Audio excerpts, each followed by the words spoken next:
Muito bem, agora vamos com os destaques da coluna Pente Fino e o comentário do Rodrigo Finardi.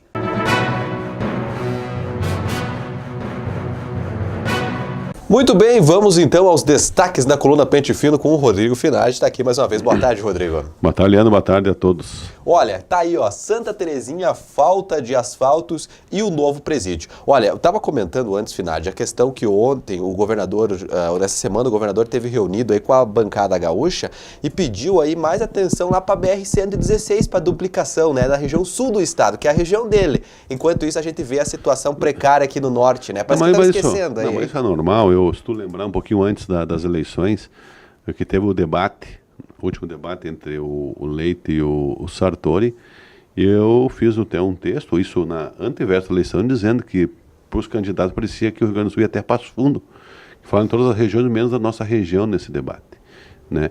E cada vez que começa o governo, a gente acaba vendo que na prática realmente é assim, infelizmente. Por que isso? Nossa falta de ação política, as nossas divisões históricas. Se eu sou contrário ao Leandro politicamente, parece inimigo de vida, eu vou fazer de tudo para derrubar o que ele tem, uma ideia que ele tem de bom, e assim nós vamos ficando. Outras regiões brigam na campanha, mas depois, durante os mandatos, se unem em prol do crescimento das suas regiões e dos seus municípios. Coisa que, infelizmente, não acontece aqui em Erechim, na nossa região. E vamos ficando, e vamos ficando. São cada vez mais esquecidos. Mas tudo bem, o Estado tem essa culpa? Tem a sua culpa. Mas nós temos muito nossa culpa. Nós temos que fazer uma meia-culpa das nossas ações por aqui. Muito bem. E aqui tu trouxe, então, um destaque que os prefeitos de Erechim estão em Porto Alegre, da região do Alto Uruguai estão em Porto Alegre. Não, né? O que foi? Toda segunda-feira, lembra que tu não estava aqui ontem, eu fiz uma matéria com relação a... Estava aí o Marcos aqui, eu fiz sem ninguém, sem interlocutor, onde foram buscar aqueles 16 milhões atrasados. Na verdade, o Estado só tem 4 milhões empenhado e vai pagar 4 milhões em 36 vezes sem juros. Tudo bem, vai pagar um pouquinho. Mas daí aproveitaram com essa nova legislatura, muitos prefeitos acho que não tinham ido visitar os deputados que assumiram agora no início do ano, e o presidente Tamal, que é o prefeito de Marcelino, o João Zonazzi, e o vice-presidente Tamal, que é o Celso Pelim de Faxinãozinho, estiveram no gabinete do Paparico. O Paparico está morando em Erechim desde dezembro, já está morando aqui, São João da Ortiga, né?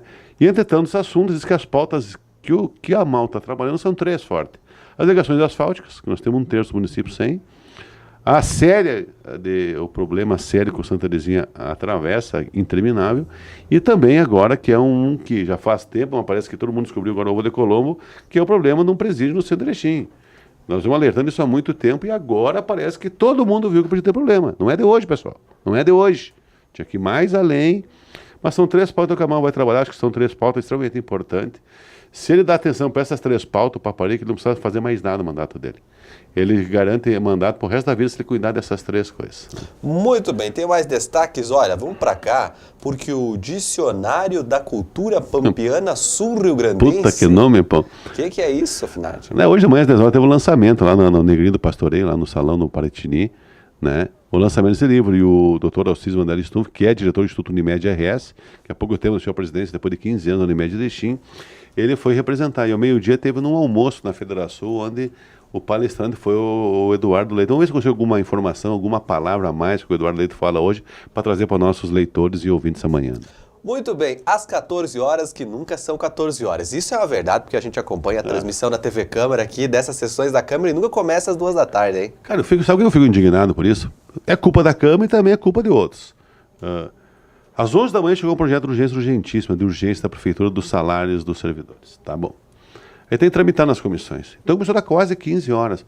Só que sempre acontece isso. O ano passado ficaram discutindo o ano inteiro no regimento interno, que eu acho legal, tinha muitas discrepâncias, tinha muitas leituras dúbias com relação ao projeto, e tinha botado as 14 horas como um teste, ver se ia funcionar. Esse teste virou às 14, daí agora é efetivado para as 14, só que nunca começa às 14, então me muda o regimento interno de novo, às 14 e pouco, mas não me põe mais 14 horas. Começou a quase 15 horas, já reclama que vai poucas pessoas na Câmara, e se atrasar vai menos ainda. Eu acho que o próprio Odra disse no início do mandato que ele quer que a população tenha respostas, que os servidores tratem a população com com cordialidade, que tenta dar suas respostas da melhor maneira possível para recuperar a imagem do poder legislativo, principalmente político. Agora, tu começando às 15 horas, uma sessão que é para as 14, tu jamais vai recuperar a credibilidade. Eu acho que passa por pequenos detalhes, eu acho que o horário, a assiduidade do horário da sessão também tem que ser respeitado, né? Creio que não, e creio, ó, então eu botei uma frase, creio não ser preciosismo da minha parte, só uma questão de respeito com todos que vão à sessão, e que cada vez são menos. Muito bem. Bom, temos mais destaques, pode subir aqui, Marcão, porque agora a gente vai falar o seguinte, aqui ó, sem líder de governo e a escolha mais restrita. Olha, cara, eu vejo assim que desde que a INI entregou, comentou o prefeito que não queria mais ser líder do governo, mas que ia continuar ajudando o governo, porque o ofício que o time deu teve até final de 2018. Até então não foi nomeado mais ninguém. Está sendo líder do governo, tu vê um pouco a INI, tu vê um pouco o Renan Socol, mas não tem um líder efetivo, né? E aquela lei da criação dos vereadores independentes, que eu falei muito aqui, o único que não entrou nesse grupo aí é o sobrinho do prefeito, o Márcio Pavone, que é suplente de vereador. Então, será que vai ser ele o líder dele mesmo, só ele? Não sei. Então eu faço uma foto que hoje, assim, eu fiz uma foto de costa, ontem eu veio mostrando as bandeiras, né? As etnias estão bem representadas, mas liderança de governo nenhuma por enquanto. Bom, à espera das indicações, os partidos batem cabeça. É mais uma relação. Quando assumiu o Eduardo Leite, ele, num acordo de cavalheiros com o José Sartori, o governador que saiu, ele disse que nos próximos 30 dias de governo ele não ia mexer nas coordenadorias do interior. Para evitar que tivesse um desabastecimento no atendimento à população, tipo coordenadoria de saúde, de educação, de agricultura, de obras públicas, nós temos o Cine, nós temos a Emater, tudo são cargos políticos que tem nos principais cargos. E ele pediu só um mês, já estamos aí com quase 3 meses e continua os mesmos. Só deu uma mudança na educação. Eu acho que não estão dando muita atenção para os interiores. Eu acho que não é só na nossa região, em todas as demais regiões. Eu falei com o presidente do PSTB, que tinha o Alan Festugato, ele me disse que está tudo igual, que existe pressão, coisa e tal, mas por hora nada, né? Então, à espera da indicação, os partidos estão batendo cabeça, né? Querendo indicar os seus que trabalham na campanha do Eduardo Leite. Muito bem, vamos falar agora com os gastos com diárias, vamos voltar a falar da Câmara de Vereadores. É os dois, eu fiz outro levantamento, quanto foi com menos de 70 dias deste ano aí, quanto foi gasto com diárias na Prefeitura e na Câmara. Na Prefeitura foi gasto um pouco mais de R$35 mil nesse início de ano, e na Câmara de Vereadores 6 mil. Já se baixou muito, antigamente você gastava muito mais, até eu fiz esses registros, porque a Câmara, principalmente, gastava muito mais que isso, né? Então, baixou um pouco. E a Prefeitura se mantém estável. E que o Executivo, que é poder de mando, tem que estar representando em alguns locais, sempre o Executivo, né? Olha, e os CCs das Prefeituras e da Câmara de Vereadores? Essa é uma história que ainda sempre dá pano pra manga, quando você fala nessas 3 letrinhas, CCs. Cargos de comissão, no plural, né? Então, os cargos. Né? Se os cargos de confiança são indicação do prefeito, de algum político, alguma pessoa, são aqueles que não têm estabilidade, que acaba o governo e vão embora junto. Se ganhar, permanece. Ou não, tem que dar resposta. Hoje tem nomeados até ontem 112 CCs da prefeitura. E mais 12 agentes políticos, que é prefeito e vice-10 secretários, que daria 124. Antigamente, os secretários, prefeito e vice entravam dentro da conta dos CCs. Até 2018. Então seria 124. Uma maneira de diminuir o percentual, mas são 124. Já na Câmara de Vereadores tem nomeado 44 CCs. Tu vê, proporcionalmente é 1/3.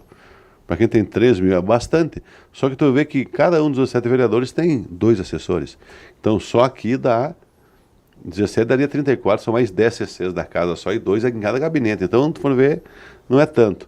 Mas me chama a atenção que dos agentes políticos são 17 vereadores, né? Mas lá tem 18.